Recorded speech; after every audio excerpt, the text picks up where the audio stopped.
कुछ दिनों पहले बांग्लादेश के अंदर एक बाढ़ आई थी जिसके वजह से बहुत सारे लोगों की जान चली गई, बहुत सारे लोगों की लाइफ पूरी तरीके से इम्पैक्ट हुई और इसके इम्पैक्ट अब भी बांग्लादेश के ऊपर साफ साफ दिख रहे हैं। पहले तो बांग्लादेश के लोग ही इस फ्लड के लिए इंडिया को ब्लेम कर रहे थे, मगर अब यूएस मीडिया ने यह बात साफ साफ सबके सामने कही है कि India is responsible for flood in Bangladesh. इसके रिस्पॉन्स में इंडिया की जो एक्सटर्नल अफेयर मिनिस्ट्री है उन्होंने यूएस मीडिया को काफी स्लैम किया, काफी कंडम किया, क्रिटिसाइज किया कि आप ऐसा कह कैसे सकते हैं। आज के इस वीडियो में हम बात करेंगे कि यूएस मीडिया ने ऐसी क्या रिपोर्ट पब्लिश की जिसकी वजह से इंडिया को ऑफिशियली यूएस मीडिया को क्रिटिसाइज करना पड़ा। तो आइए फिर शुरू करते हैं। नाउ यहाँ पर आप आर्टिकल पढ़ सकते हैं, ये इंडिया टुडे का आर्टिकल है। India slams US media factually incorrect report on Bangladesh flood. देखो, बांग्लादेश के अंदर जो बाढ़ आई थी वो काफ़ी खतरनाक थी। इसके वजह से बांग्लादेश के अंदर रहने वाले आम लोगों की जो लाइफ है वो हाईली इम्पैक्ट हुई। बिकॉज किसी का घर टूट गया, किसी के फैमिली मेंबर की जान चली गई और कुछ लोग अभी भी बाढ़ में फंसे हुए हैं। देखो, पहले ही बांग्लादेश के अंदर एक पॉलिटिकल टर्बुलेंस चल रहा है और उसके साथ साथ बांग्लादेश को अब एक फ्लड को भी फेस करना पड़ रहा है। और उस टाइम पर यूएस मीडिया, बेसिकली हम बात कर रहे हैं CNN की, केबल न्यूज नेटवर्क, ये एक यूएस ऑर्गेनाइजेशन है और ये एक इंटरनेशनल न्यूज आउटलेट है। देखो, अगर इस बात को बांग्लादेश की नेशनल मीडिया पब्लिश करती तो इस चीज का जो इम्पैक्ट होता वो बांग्लादेश के अंदर होता, मगर अब जो CNN एक इंटरनेशनल न्यूज आउटलेट है, इन्होंने ये बात अपने आर्टिकल में लिखी। इनके जो न्यूज रिपोर्टर हैं इस बात को कह रहे हैं ये चीज वर्ल्ड वाइड काफी इम्पैक्ट करेगी, बिकॉज ये एक इंटरनेशनल आउटलेट है और बहुत सारे कंट्रीज के लोग इस बात को सच भी मानेंगे।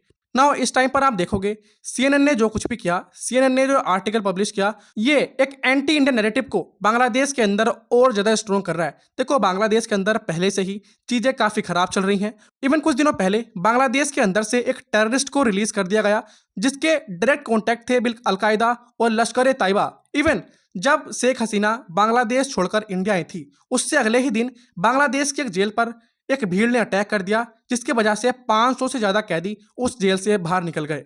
और इसके वजह से बांग्लादेश के अंदर जो पॉलिटिकल डिस्टर्बेंस हुआ उसके लिए तो लोग इंडिया को रेस्पॉन्सिबल मानते हैं, मगर अब जो ये फ्लड आई है उसके लिए भी बांग्लादेश के अंदर जो लोग हैं वो इंडिया को रेस्पॉन्सिबल मान रहे हैं। और जो CNN जैसे न्यूज़ आउटलेट हैं वो इस एंटी इंडियन नैरेटिव को बांग्लादेश के अंदर और ज़्यादा स्ट्रॉन्ग कर रहे हैं। तो जब बात आती है हिंदूज़ की जो बांग्लादेश के अंदर रह रहे हैं, उनके साथ जो रिलीजियस परसिक्यूशन हुआ इस पॉलिटिकल वायलेंस में, उसके बारे में CNN ज़्यादा बात नहीं करता, मगर इस चीज़ को लेकर CNN एक एंटी इंडियन नैरेटिव को पूरे बांग्लादेश के अंदर, पूरे वर्ल्ड में स्प्रेड कर रहा है। पहले आप इस आर्टिकल को देखो, ये अगेन एक इंडिया टुडे का आर्टिकल है। इस आर्टिकल में साफ साफ लिखा है, no relief for us being Hindu is our crime says flood hit Bangladeshi man. Bangladesh के अंदर फ्लड आई, उससे बांग्लादेश के जो लोग हैं, आम लोग हैं, सबसे ज़्यादा इम्पैक्ट उन पर पड़ा। उसमें हिंदू मुस्लिम दोनों शामिल थे। मगर जो बांग्लादेश के अंदर रिलीफ वर्क चल रहा है इन लोगों को बचाने के लिए, इन लोगों को इवैक्यूएट करने के लिए, उसमें एक पार्शलिटी है।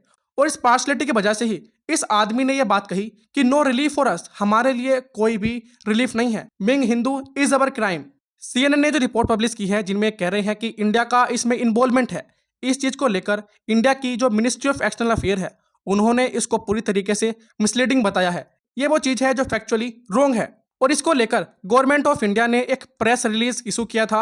इसमें यह बात पूरी तरीके से क्लियर करते हैं कि इंडिया इस चीज़ में कहीं से भी रेस्पॉन्सिबल नहीं है, मगर यूएस मीडिया कहती है कि India is somehow responsible for this flood.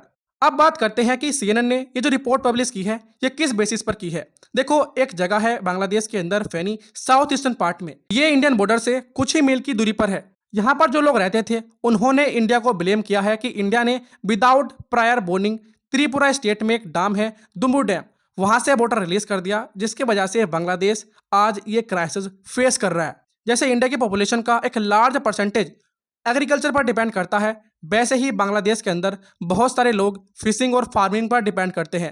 देखो, बांग्लादेश के अंदर आप देखोगे तो इंडिया से ज़्यादा गरीबी है, लोग काफ़ी ज़्यादा परेशान हैं इस चीज़ को लेकर।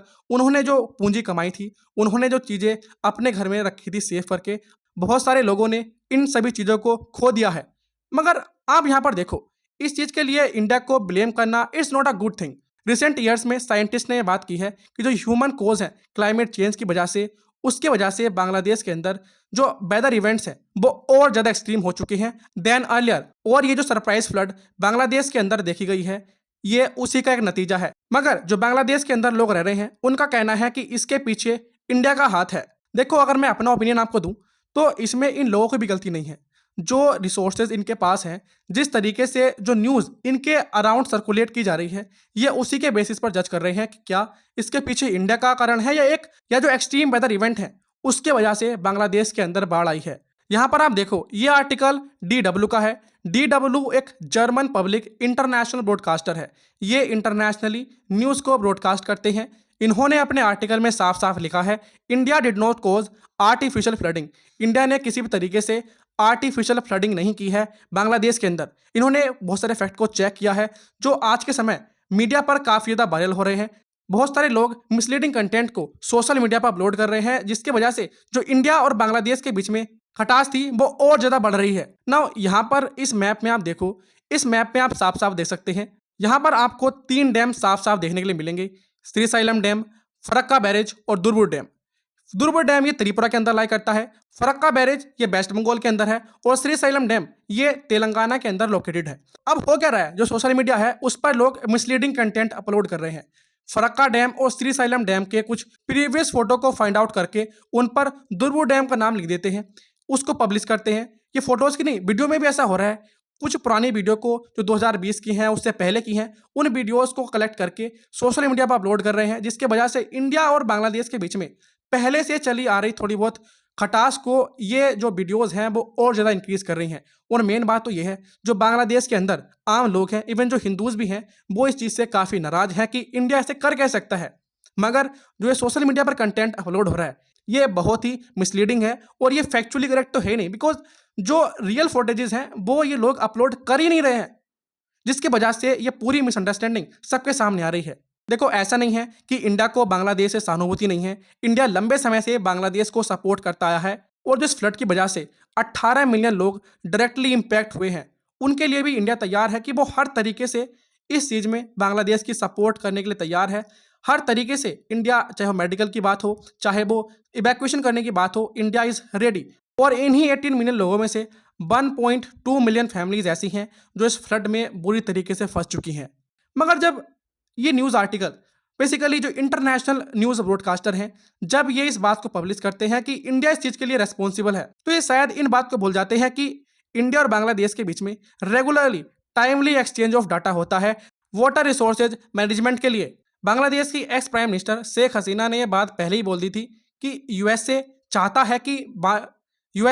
है कि बांग्लादेश और म्यांमार में से तोड़कर एक नया देश बनाया जाए। हो सकता है कि यूएसए इस बात को छुपाने के लिए इंडिया पर ब्लेम कर रहा है, ताकि ये बात लोग भूल जाएं और इंडिया बांग्लादेश के बीच में जो खटास है वो और बढ़ जाए। यूएसए को लेकर बांग्लादेशी लोगों के अंदर जो गुस्सा था उसकी डायरेक्शन चेंज होकर इंडिया की तरफ हो जाए। आई होप आपको समझ में आया होगा कि what is going around the world, how US media is blaming India for flood in Bangladesh. अगर आपको वीडियो पसंद आया हो तो वीडियो को लाइक करके शेयर जरूर करें, ताकि और लोगों को भी इसके बारे में पता चल सके और जो मिसलीडिंग कंटेंट सोशल मीडिया पर अपलोड हो रहा है वो फैले ना।